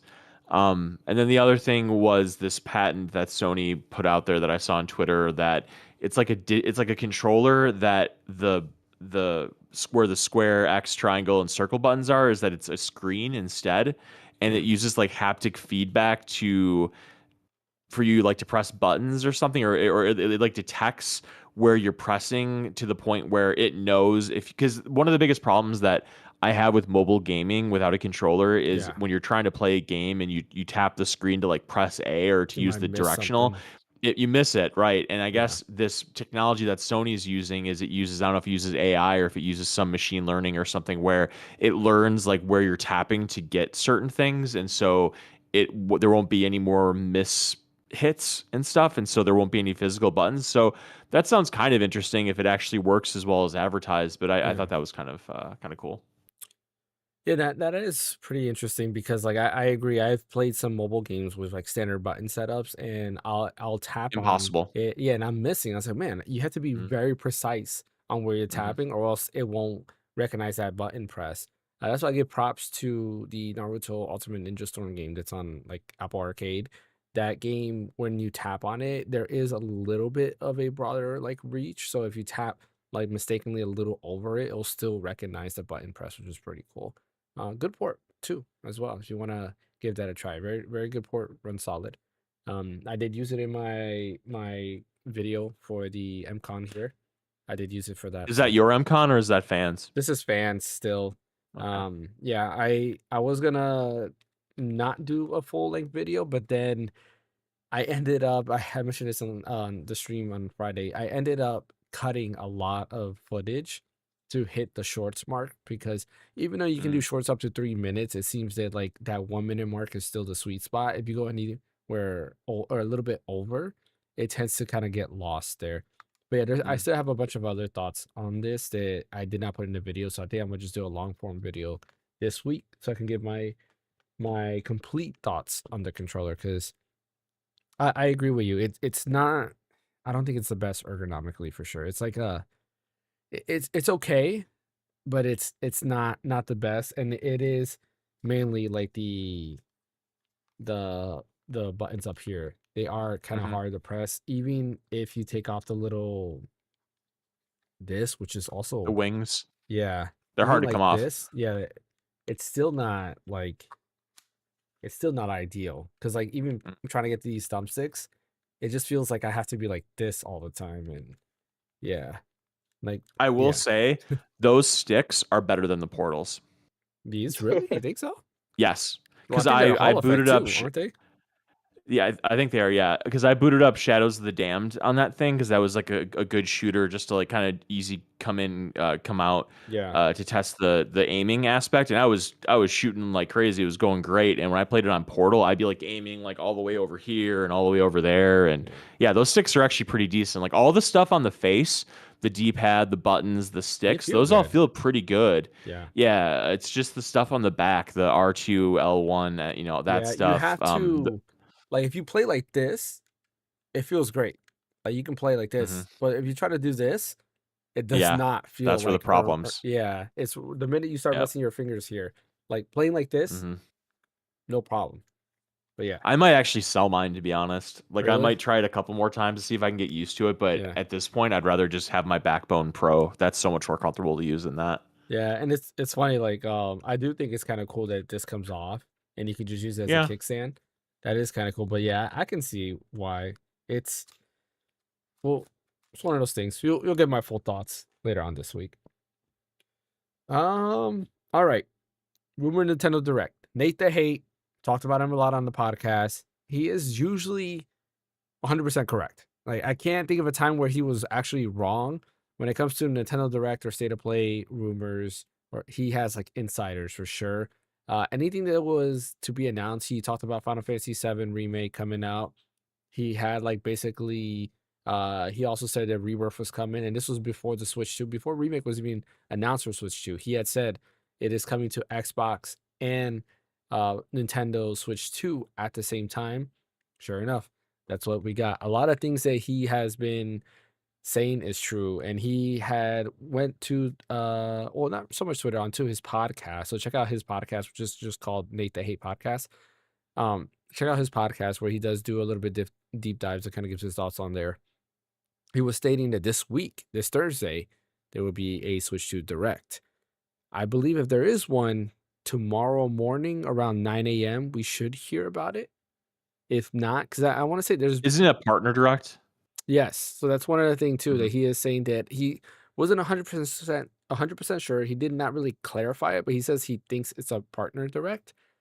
And I know that Andre from Gamers Nexus, or not Gamers Nexus, I'm sorry, Game Explain, was saying that he heard that it's a partner direct. I don't know who his sources are, so I would take his thoughts as a grain of salt. No offense, Andre, but I'll take his stuff with a grain of salt. But Nate the Hate was kind of hinting at it might be a partner direct. So we probably won't see a lot of Nintendo first party stuff, especially if it's a partner direct. That being said, I do think there's quite a bit of third party games they can announce, such as the rumored Nintendo Switch 2 port of Monster Hunter Expedition 33. Wilds. Oh, No, Monster Hunter Wilds, your favorite game, not that other Yeah, yeah, game, your sure. favorite game, Yep. Monster Hunter Wilds. Hmm. That Yep. was rumored to come out, and it kind of seems more likely after this new patch that came out that allowed Monster Hunter Wilds to now run on the Steam Deck. hmm. So it does seem possible now that the Switch 2 version of this game is coming. But yeah, I think a lot of people are expecting Expedition 33, which I feel like they are working on it. They've been very silent after the Game Awards. And I do feel that they're gonna bring that. I will I mean, why quadruple not? dip on that. Yeah, right. Another game that I think that might be coming. And here we'll give our insight. I'll say one more game, and then you guys can choose one game as well, and then we'll kind of keep going in circles, so I don't take up the spotlight. But another game that's I believe is coming. Hear me out. Is Stellar Blade. I think that's coming to Switch too, and there will be an announcement this year. Princess Peach costume for Eve, maybe? Yeah, maybe. Like do a Yeah. little Bayonetta action? hmm Because I mean, when you look at it, the last thing that we know that they did is they bought everybody in the studio a Nintendo Switch 2. That's true. Yep, and that was the last thing Oh we yeah, know. fair. Yep. That makes sense. That makes sense. So I think it's coming. What are your I could guys' see that. expectations, and what do you think it might show up in this Nintendo Direct if it comes, which I do believe it's coming. They might finally make an announcement on when the Elden Ring Switch 2 version is supposed to be coming out and Oh stuff. yeah, 100%. That's a good guess. Yeah, Forgot about 100%. that. And then I'm going, and this is going to be a bit of a stretch, but I'm thinking that the very first demo we're going to see from Resident Evil Requiem is also going to be on the Switch too. Ooh, that's They're gonna another not, nice. yeah, I like that. Yeah, there's gonna be a Resident Evil Requiem demo, and you can only play it on Switch 2, which I'm like, that's a good marketing move, if that's a anything. good guess. I like that, Um, Ash. Yeah. yeah, and then the last one, I mean, this is like another possible demo announcement, which there's technically already existing demo for the Steam version. Pragmata. That one's Pragmata, because last time they did Mm. announce that they're going to bring Pragmata over to the Switch 2. I'm wondering if they're also going to release a demo for that one as well, so Mm. that way people could try it out and see how it runs on the Switch 2 before they Yeah. buy it. So yeah, it's weird. It's weird with the predictions I have for demos and stuff, but I just couldn't come up with like I any think other those are third-party solid, games. actually. Yeah. Yeah, I'm just gonna come up with any like third-party games that they could be announcing. Honestly, at this point, anything could be announced because the Switch Mhm. 2, it's already proven itself to able to run these games in the first place. So Yeah. Yeah, those were solid takes. Pragmata I can yeah, see because I feel like they announced it later on there would be a demo for the remaining platforms. But right now they were doing PC. I thought that was official communication, but I could be wrong when it comes to that. Brian, what guesses do you have? Ash, you played the Pragmata demo, right? I think we talked about that. Mm-hmm. yeah, 100%. Yep. Yeah, but James, you never played it No, though. I still haven't played it. Okay, yeah, that's one I'd love for you to play to see what your thoughts are of it. That should go on your list there because it's a Mhm. quick playthrough, and I really would like to talk to you about it. You know what? I'll download it right now in the background. So do it. To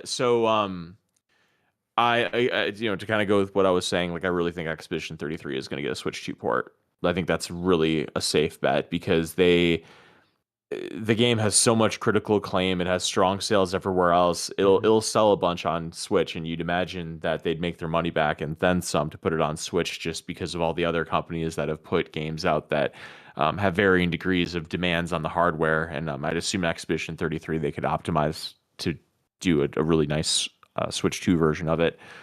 So I think that'll be an announcement maybe this coming partner direct. I'm with Ash. I think there'll be something Resident Evil involved. I mean, because not only is Requiem coming out, but 7 and 8 are coming out as well, non-cloud versions. Actually have a take that James, you'll probably raise your fist in the air when I'm about to say these words. You know what I'm about to say? No, I do not. Non-cloud Kingdom Hearts collection. That you know what? That was rumored as well that there is a Yeah, non-cloud Kingdom Hearts collection coming. That would be awesome. That would be awesome yeah. and probably a day one buy for me, honestly. The Like, only problem is Mhm. if they have the balls to charge people full price for that if they own the cloud version already.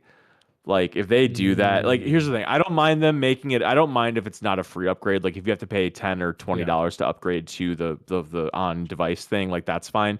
But if they expect people that bought that cloud version that was announced like what 4 years ago, 5 years ago, whatever it was, 3 or 4 years ago, Mhm. that you expect people that bought that in good faith, they're that hardcore of Kingdom Hearts fans, and they wanted to play the cloud version of it, even though I'm sure there's like 6 people that bought it, and who knows how much it costs to run those servers, for the 6 people that play the cloud version of the Switch game. You would think you'd want to get people off of that and give them an incentive to get off of the cloud and like own it innately if you can help it. But if they're gonna like bring that collection out, Mhm. let's say it's $60 for all 3 of them and the DLC and all that. And they're like, oh, and the people that bought it on cloud, if you really want it, you're gonna go pay that $60 again, and you're gonna ask us to pay more. You're gonna ask us if you can pay more. Like if they do that, that'd be so bad. I have a bad. I hate being cynical, but I have a bad feeling they're probably gonna do that because You're probably because right. because they're gonna announce it, and we're gonna be jumping up and down, and they'll be like, ha, ha, $60, buddy, pay up. Yep. And Well, Pay up. the worst part about that, people are going to buy it, and you know Yep. that. Yep, they're going to 100%. buy it. You know, Well, I'm looking so at right now yeah. the cloud version of Resident Evil Village is still active, and Resident Evil Gold Edition, it's separate. There is no price on the Gold Edition for Resident Evil Village, but like Capcom's doing it already. So they have not announced that if you have the cloud version, you'll get Resident Evil Gold Edition for free. Resident Evil Village Gold Edition, for free. So Maybe when they drop, maybe they'll do something, like maybe an upgrade fee or something. I mean, you'd think they would have announced that. But the only thing I can nothing. say is like Kingdom Hearts, I feel like is a lot more high profile than Resident Evil in a way. Like Hmm. what I don't know. When you got Kingdom Hearts, I don't think there's any reason that Kingdom Hearts 1 and 2 couldn't have been on device. Oh yeah, 3 for I can sure. understand because it's PlayStation 4, but 1 and 2 are ports of PlayStation 2 games. Like there's no reason to not make that available Hmm. on Switch Yeah. innately. So I just feel like if you're really going to charge people that much money for games that were previously available like that, at least with Resident Evil um, 7 and 8, that was on hardware that could never handle it could never Yeah. the Switch can never handle PlayStation 4 level to an extent. So I could kind of see I mean, that, but it handled man, I Witcher can't 3 believe that. pretty good. Yeah, it looked pretty bad though, but it did handle Yeah. it. I would assume, I would think like it can handle Resident Evil 7 pretty decent, because like that's an open world game versus a game that's not open That's world. true. Like maybe It's 7 first at person least. though. Yeah. Well, it's first person, which makes it even easier too, because you don't have to render, Yeah, I the guess. body and stuff like that. But yeah, that is a good prediction there. I can see that happening. There is a rumor of a Kingdom Hearts collection. Like I don't know where the rumor started. So I don't know if it's somebody that just wished the rumor into existence, and that's Was how it we got you? that. It was me exactly. Like one of my alt accounts that I have for these rumors. But yeah, I can see that happening. Probably some other I have third another party. one. Oh, what's your other one? I have one more that just popped in my head. Mhm. A release date for Mina the Hollower, Okay. and maybe a release date for Elliot too. Yeah, Elliot would be nice. Yeah, because we don't have Oh that release yeah, date. yeah. That demo was There's gonna be a amazing. release date for that one. I Yeah, I agree. I loved that demo. It was a great game, and I can't wait. Did you try the demo yet, Brian?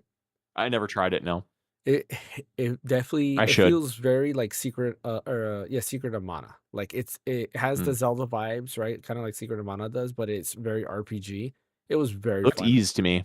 Yeah, or like Ease. I've never played Ease yet, so like I would Okay. have to It's similar to try it. East too. Yeah, it's similar to East. Okay. Yeah, But I I definitely agree with that. loved it. I loved it a lot, and I can't wait. Probably what's the other one? Illusions of Gaia. Like maybe Oh, are you talking about the SNES game? Is there a yeah, game called on SNES called Illusions of yeah, Gaia? Illusions of Gaia. Yeah, because Yeah. I've never seen gameplay like that, and that's kind of like that as well. So very great Secret of game. Evermore. Yeah, great great game. I could see that. The other thing I'm thinking is Call of Duty. There was already a rumor of Call of Duty That's coming another in good the one. spring, and Although this is a that bad year for it. yeah, it is. I mean, or it could be a good year for them. Call of Duty on Switch 2 might help them make up some money. Yeah, But maybe. late last year, there was a rumor of Call of Duty coming to Switch 2, and they were saying February or March, or an announcement of Switch 2 coming around that time. And this kind of like adds up, and I can kind of see that going. I also think they'll announce a new Forza game as well, because I don't see why they would Mm. miss the chance of putting Forza on Nintendo Switch 2. And Mhm. what else? I'm trying to think. There was another game I was thinking as well. Gears of Fable. War? Or Okay. Gears of War would be good too, and Halo. But I can see Fable also Oh being yeah. announced. If anything, I see maybe Halo being announced more first compared to Gears of War. But they might want to wait on the Halo announcement, because What they Halo? Like Master Chief Collection or Infinite or combat. What was it? oh, the The other Combat one. Evolved Reimagined or whatever? Yeah, whatever the campaign evolved. There we go. Yeah. Yeah, there you go. Yeah. So I can see that happening. Maybe Infinite too, just for multiplayer. But I can see those games coming to Nintendo Switch too. Some announcements, some Xbox announcements on Nintendo Switch too. Like, why not? I I do have one more prediction I forgot. Mhm. Go ahead. I wanted to see certain Switch 2 editions for certain third party games, and I think the one that definitely deserves the most on it is actually Bayonetta 3. Because right now that game Mm. itself runs at a cap 60, but the resolution is not that great. if they announce with a Switch 2 edition for Bayonetta 3, I think that'd be pretty damn Mm. cool. I can't think of any like And Switch 2 edition. What's up? That- and Ash, I can think of some Switch 2 editions you'd be stoked if they announced. Yeah, like what? Oh, come on, James, you know what I'm talking about. Mm-mm. Xenoblade. Oh yeah, Zelda That's not Chronicles. that's not third party, is it? No, that's first party. Yeah, Oh, yeah, I guess that's but true. Bayonetta Yeah, I is mean, technically first party too, yeah, though. because at Yeah, this it is. point, if it's a Yeah. partner showcase, I'm not thinking about Xenoblade. That's the thing. I Bayonetta think not it'd gonna be show great. up. Bayonetta won't show up on a partner showcase because it's technically first party. Yeah, Oh, Nintendo owns really? Bayonetta. Mhm. Yeah, so it's in the same boat as Oh, I didn't know Xenoblade. That's that. that's probably what Yeah. got my mind thinking about that. Oh, I didn't know that. I didn't know that. Mhm. Okay, fair. Yeah, the Okay. only one Nintendo doesn't own is Regardless, Bayonetta 1, but they own the rights to 2 and 3. That's correct. I will definitely. This is not a prediction, but I would definitely love to see some more Switch 2 editions for third party games. Like, please, Oh yeah, please, absolutely. please. So I beg. going in that route that you guys actually say, it is possible that we get an HD maybe version or enhanced version of, right? You ready? Octopath? No. Oh, that's already Okay. HD. Xenosaga. HD 2D, man. What do we got? Xenosaga. Oh, that'd be great. Yeah, for sure. Because that is Bandai Oh, Namco true. owned still. That's And true. I think on a partner showcase we did get the what's the game called? The other game that Monolith made. The one there's like cards or like angel type people. Baten Kaitos. Oh, Baten Kaidos. Yeah. Yeah. We got that at Oh, a yeah, partner Baten direct. Kaitos, So I can see that happening. I mean, could you imagine if they announced Xenosaga? That I think people will go crazy. That'd be dope. That And would be big. Xenogears, I wish, but Yeah. That's Square Please. Enix. Yeah. So yeah, I know, I but feel like Square Enix would rather let Because- that game die. If they announce Xenosaga for the Switch 2, that'll be so huge for preservation. You don't even know. Mhm. Looking up each episode is like around $300. Yeah. Wow. That'd be insane if they manage to pull that off. Like, please do that Hey. for crying out loud. Prices of Path of Radiance dropped after it got announced after it came out on Nintendo Switch Online. They went from I bet. $300 to now they're selling for about $100. So Wow. Yeah, that's a lot. it makes a difference. It literally makes a difference, and I wish that some of these companies can like just open their eyes and just try to like do remasters or even remakes for these things. Because Mhm. heck, I mean, if I was a company and I'm seeing some Joe Schmo selling an old game of my property for $300, I want a piece of that pie too. Yep. Like, come Yep. on, All right. like they need to think. Let's throw in one crazy prediction that probably will never ever come true, but it would be amazing to go in there. And I'm gonna choose one right now. Are you ready for this one? All right, Are Right you for ready? it. Yep. All right. This is crazy. This probably will never happen, but I still think Grand Theft Auto? there's a 1% chance of this happening. Are you ready? Yeah. Ash, are you ready for this? Yeah, buddy. Nintendo Switch 2 online, PlayStation 2 announcement. Oh my god. Ooh, ooh, yeah, Could you that's not even imagine that? 1%, brother. And the games that are That's not announced even with that is Xenosaga. That'd be crazy. Okay, that's how you want how far you want to go. Fuck, then I gotta like think about something even more crazy. Might as Okay, well okay. might as well make a prediction that they're gonna come out with the Easy Bake Oven Switch 2 while you're at it that cooks you Switch. Hey, why Yeah. not? They have Alarmo, right? And we have a That's talking true. flower. That's true. That's possible. It's Okay, always possible. okay. Cookie Mama in real life. There you go. Well, you go next, Brian. I'm Okay. you think of more crazy stuff. Than I do. my biggest dream for Switch 2, and it's probably never gonna happen. I would even be okay with it coming, well, okay, relatively speaking, I'd be okay with it coming to Switch Online for GameCube, but Eternal Darkness remaster, or even just an announcement of it being on Switch Online. Like I want to own a lot of this stuff, but if they found a way to make it available, either remaster, purchase, make it available to play on Switch Online, like I'd be incredibly excited, because that is probably my top 5 favorite games of all time. Definitely top 10 for sure. Just an absolutely phenomenal game in every capacity. The atmosphere, the music, the performances, especially considering it was made in the early aughts. The sanity meter, so much cool stuff in that game, and it's such a shame that it's locked to that hardware from 25 years ago or whatever. That Okay. has a higher chance of coming true than my prediction for sure. But barely, Yeah, barely, barely. 100%. I agree with that. I agree with that definitely. How about Twin Snakes too? That would also, I'd feel, That'd be because that's another awesome. Silicon Knights game that probably never happen again. But that might happen in like the next Metal Gear collection. I wouldn't be surprised if maybe they brought that forward They with did. with MGS 4 and maybe Metal Gear Rising Revengeance and the portable Metal Gear games or whatever. They did a lot of games. There's some other games I think they did too. Oh, Silicon Knights, they did 2 Human. That's what caused them to go bankrupt because they got sued, I think. Yeah. Oh, Blood Omen Legacy of Oh, Kain. they did Star Wars, didn't they? They did Star Wars Rogue Leader 2 and 3 and all that. I thought that was Silicon Knights as well. I could be wrong. Not according to here, no. I guess X-Men Destiny was the last game they did. But yeah, Twin Snakes and then Eternal Darkness, Sanity's Requiem. Before that, they did Blood Omen Legacy of Kain. Okay. And then some other games I've never heard of before that.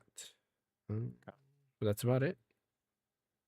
I would be a streamer that would be paying you to play Eternal Darkness, Sanity's Requiem to get your thoughts on that, James. Like I would be hitting that tip button just to keep you going because oh man, that game is so freaking good. I do gotta play. I did promise you I would play it. Maybe that'll be my next stream game because I really don't have Oh, a I'd be all over that. game I'd be to all play. over that, So man. I'll meditate and see. Because I do want to bring back the group stream in some shape or form because I want to play through Super Mario 3D World with everybody. But I want to play it while doing game share to also test game share. I really wish Nintendo would improve the bit rate for game share. Did you I try really, it I, re- I before? really yeah, I have. I Yeah, tried it with we've you all guys played it, before. have Well, I know we? we Yeah. tried it. Yeah, but I thought it wasn't that bad, was it? I mean, it wasn't bad, but it wasn't great either. I was hoping for something a bit more crispier, if anything. Mm-hmm. I could be asking too much from that, but I was hooked in via Ethernet, so I mean, I don't. Gotcha. Yeah, I would like to just, kind of go through and do a longer play session to see how it holds up. And kind of, that'd be good to do a video on as well because I can record some of that stuff. Yeah, 100%. Oh, Any um, oh my yeah, go my ahead. pre- my crazy prediction. I forgot to say my crazy Oh, prediction. I thought So, you did. Sorry. well, yeah, I don't know. Okay, I don't know if you can count this crazy or not, but I'm going to kind of like bundle this with one of the predictions I already said. So, along with them announcing Resident Evil Requiem, Requiem's first demo on the Switch too. They're also going to talk a little bit about Resident Evil 7 and 8 running on Switch too. And this is where the crazy part comes in. They're going to bundle those two games together on one physical card. And if it's the physical card, I will buy that day one so freaking fast. You wouldn't even know, man. Well, Key card or no? No key card. Well, Okay. I hate to burst Which the bubble because when you buy the whatever it is called the collection there, Resident Evil Village and Resident Evil 7 are both key cards. They're separate cases because it comes with Requiem, Village, and Biohazard. man, can you just pay an extra $10 for the damage part, man? I'm so glad I'm not invested in physical games. This just seems like such a pain in the ass. I mean, like I told you, it doesn't bother me as much. I like the cases. Even if it says game key card, I just like the case. Like, I'm trying to think what game key cards have. Like, Remakes key card, right? You said. Remake is a key card. I think the only game key Okay. cards I have are these three. Final Fantasy 7, Street Fighter 6, Street Fighter, and then Dragon Quest 1 and 2 HD. That's so. Such a The good HD. art. Okay, I was like, if Yeah. they put Dragon Quest 1 and 2, the original on key card, like what the hell? No, it's just it has the It's cover the art. T2D. Yeah. Yeah, Okay. such a good. Come on, this artwork. Yeah, that's Toriyama's beautiful. artwork, That's beautiful. Yep. amazing. Timeless. Rest in peace, Toriyama. You were the goat. Yep. Yep. Cool. Any last real thoughts on this rumored Nintendo Direct? You think it's gonna be this week, or you think nah, maybe in a couple weeks? I'm not going to speak it into Um, existence. I mean, if Nate Haywood said if Nate Haywood's like mostly correct, if anything, I'm pretty sure it's gonna happen this week. I'm Mhm. hoping it's a like a normal Nintendo Direct, because if it's a normal Nintendo Direct, which means I'm like, yes, maybe there's a possible chance if we're getting Xenoblade Chronicles 1, 2, and 3 and X Switch 2 editions. Please, I beg. That's the only thing that at this point, that's the only thing I'm caring about I could throughout these also. directs, because I do feel there's one more real announcement they could do. It's Rebirth announcement, because I think there was a leak. I forgot where it was, but the Rebirth comes out in May for Switch 2 and Xbox. oh damn, that's fast. Yeah. If it's that soon, Okay. then definitely. Although that's shocking that they'd release Remake and Rebirth so close to each other. I would figure that Rebirth would be like a fall game or something.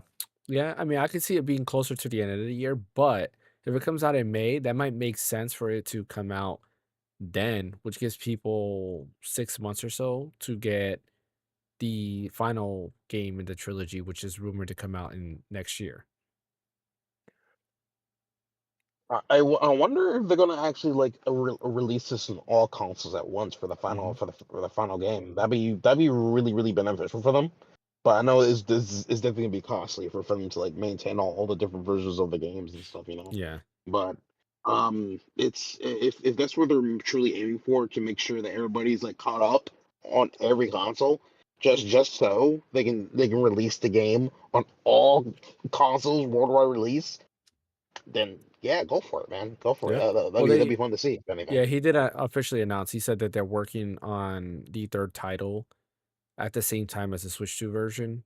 So it's going to be a multi-platform release, so it's not going to be PS5 first and then other consoles later. It's PS5, PC, Switch 2, and Xbox all together at once. Yeah, that's gonna be insane. Yeah. It's gonna be a great time too, because everybody gets to play the game. So Hmm. that's the theme around it, you know. Yeah. So really hoping that the theory you said earlier in the podcast comes true. If anything, I've been hearing some cool theories from like different people when it comes to the remake series, and I really wish I was caught up with you guys with Rebirth, because I do have the PC version of the game. It's just I haven't like actually sat down and tried to like invest into it. Yeah. Um, but I know there's a lot of promises and cool stuff that's happening with it. You know, um, there's some particular things about remake which I wish it took some things from OG 7 and stuff. But I'll get into that later, maybe in Yeah. a different podcast and stuff. But yeah. I just want them to release the next Final Fantasy, the last trilogy remake game. I want them to release it on the 30th anniversary of the original game coming out so bad. Like it would be so satisfying if that was Hmm. the release date, was the 1997 to 2027 release date thing. Like, oh, That'd be cool. that'd be beautiful. That'd be, you know, Yeah. That'd be kind of cool. Yeah, yeah, that'd be really awesome. I'm sure we'll get it next year for the anniversary. Um, have I, to. I feel like that's pretty much everything that we have here for Nice beefy show. announcements. Yeah.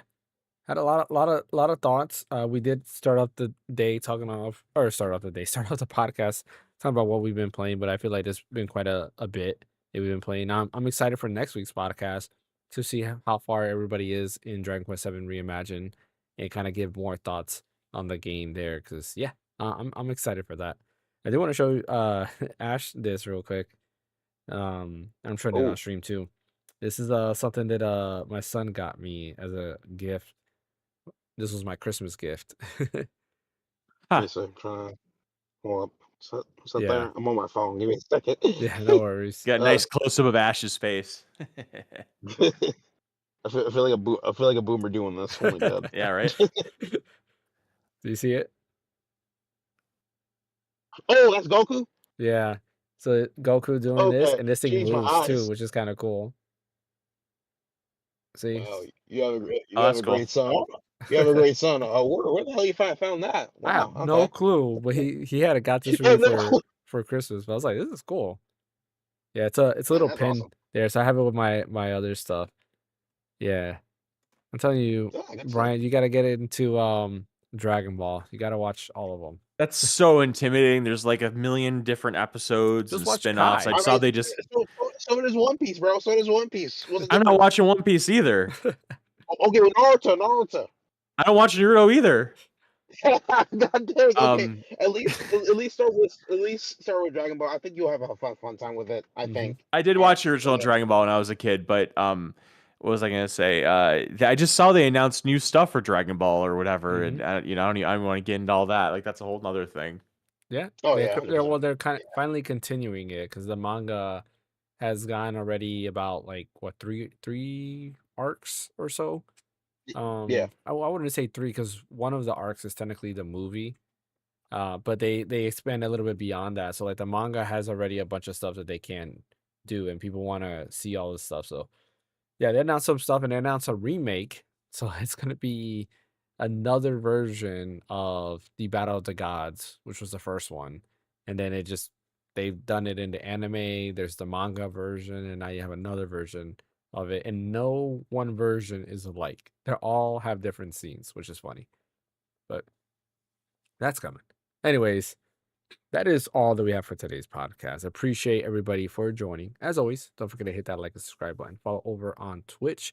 We'll be back next Sunday with the podcast with hopefully a lot of stuff to talk about if this Nintendo And Switch fan. Nintendo Direct. Yeah, and Fan will be back with us as well. Hopefully. So we can have a lot to talk about when it comes to the Nintendo Direct, as well as the Dragon Quest 7 Reimagined game, which is going to be a lot of fun to talk about. I'm excited to see where you guys go with this game because I think you guys are going to love it. If you love Chrono Trigger, this is the game you have to get. That's all I got to say. Listen, James. You already heard from me. I Mhm. already love Dragon Quest Seven Reimagined and Mhm. stuff, and it was kind of sad, like where when I finally got back to the Shrine of Mysteries and stuff, and then Over. they slapped me Yep. with a demo. They slapped me with a hey, it's the end of the demo. Yeah. Like, come on, bro, don't do I that to me was like that, man. Jesus. So I don't know how you guys were. I was so excited when you got to there. I was like, "Oh, sweet, we got to do another like island." And then next thing you know, it stops it right there. It's like this is where the demo Ash, ends. I was like, "Come on, I really?" don't I don't think you were here, Ash, when I said I completed the demo. I don't think I was there. You Yeah, know. I completed it and I really loved it a lot. And I was gonna say that I thought the demo was gonna end when you got on your ship. Like when you're in the cave Yeah. and then you go on like your ship or whatever. I thought the demo was gonna end there, but no, you go to the island and there's some stuff after that. But I thought that's where it was gonna end. James, we got him. We got him. Yeah. Yeah, I We got love him it. hooked. It's We got him great. hooked. We got him hooked, man. Yep. Yeah. Let's not lose him though. No, you'll love it. And then you gotta revisit Dragon Quest 11S for sure. Yes, I will. Yep, I will. There is a I'll just mod. spend the next 300 hours. I Yeah, don't know if you to want to make play it on Dragon Quest PC. 11 Mhm. have the orchestrated soundtrack with the better graphics of Dragon Quest 11. Well, no. So like Dragon Quest 11S has an orchestrated soundtrack, so you're good with that. Um, there is a mod though that gives you basically what is it? Because I think correct me if I'm wrong, with Dragon Quest 11, the original one was Unreal Engine 4, and then I think Dragon Quest Yeah, 11S was a different engine, if I remember correctly. yeah, I believe it's I a know it's not different. as pretty. I know the original Dragon Quest 11 is much better looking than Mhm. S, but S has the soundtrack. Yeah, so they have a mod that kind of blends the two. Mm. But you know what's funny? The version of the game I want to play the most is the 3DS version. I think that's the Oh, coolest okay. version of the game. But that only came out in You're right. Japan. You're right. I forgot about that one. Yeah, Wow. and here's the reason why I like it. In Dragon Quest 11, the 3DS version, there was a part in the game that was not available in the PS4 version or the PC version, Mm. where you go Mm. to a place called Ticking Town, and basically you revisit parts of old Dragon Quest games. So you go through Dragon Quest 1 through 10, and you do like little quests in there, and then there's like an overall like final boss at the end. But the way that 3DS version did it was so good because that part is in Dragon Quest 11S. So you can go to Ticking Town, but you only go in 8-bit. So everything's like 8-bit, or I think it's Mm. 16-bit actually. Everything's like in 16-bit, and that's it. But in Dragon Quest 11 for 3DS, you match the style of the game. So when you go to Dragon Quest 1 world, it's 8-bit, it's NES style. So the game looks like Oh, the cool. NES That's game. cool. When you get to like I think it's Dragon Quest 3, you do the SNES version of the game, which is Oh, that's so like cool. that. And then That's when you cool. get to Dragon Quest 7, that's where you get the 3DS version of the game. So you get like the 3DS graphics, and then Dragon Quest 8 is 3DS and so forth. And I Mm, thought that was the coolest thing that it matches where the generation of each game, where instead in 11S, everything is just 16-bit and that's it, which is kind of boring. mm. Yeah, yeah. Wow, that's insane. The amount of detail they put into the 3DS Mm-hmm. version and Yeah. how that was even technically possible. That's actually really damn good. Yeah. Wow. Yeah. Okay. Yeah, Sheesh. made me sad. Made me sad when 11S didn't have that. But yeah, like I said a little bit ago, that is all that we have for today. We'll be back next week, and maybe who knows? Maybe I'll play Eternal Darkness Eternal for Darkness. stream. Yes, please. Maybe Yes. we'll see because Dragon Quest 7 Reimagined is also I might stream that You don't too. want to play that on stream. You don't. That's gonna. I Yeah, kind of don't do don't that. want to play that on stream. I kind of want to like No, just dive into. that's for you. We'll figure out what I do there. But Brian, Brian, where how can I catch? short? Mhm. Oh, sorry. No, go I ahead. was How gonna ask, short is Brian, Eternal Darkness? yeah, how short is it? Yeah. One playthrough of Eternal Darkness you could probably knock out in like 3 streams. So Like there's Resident there's Evil. multiple Oh, endings. so about 10 hours. Yeah, give or take, I would say. Like Mhm. there's multiple endings you can do. Like you actually have to beat it 3 times to get the true ending, I'm pretty sure. Or maybe I don't remember if you have to beat it 3 times or if you have to get this one item to get the true ending, but regardless, you can play through the entire thing and you could probably get it done in like 3 streams because it's not like a 60-hour game. It's like between probably like, maybe 10 to 20 somewhere in there. Okay. All right. Hmm. Okay. All right. So good. Brian, where can I catch you at? At red_so_deep on Twitter. What about you, Ash? You can catch me at Access Room on YouTube and go out and watch Iron Lung. It's actually a good movie. So.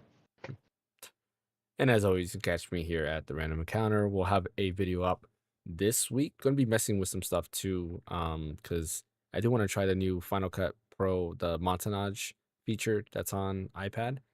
It's supposed to automatically create it'll put like your clips together over audio tracks, which I think is great for shorts, especially the style like shorts that I do, where you're kind of showing products in different angles, and it's just my voice overlaying that. So I do want to test out that feature. See how good that works. But yeah, catch you. Thank you, Bryant. Thank you, Ash. We'll catch you guys next time.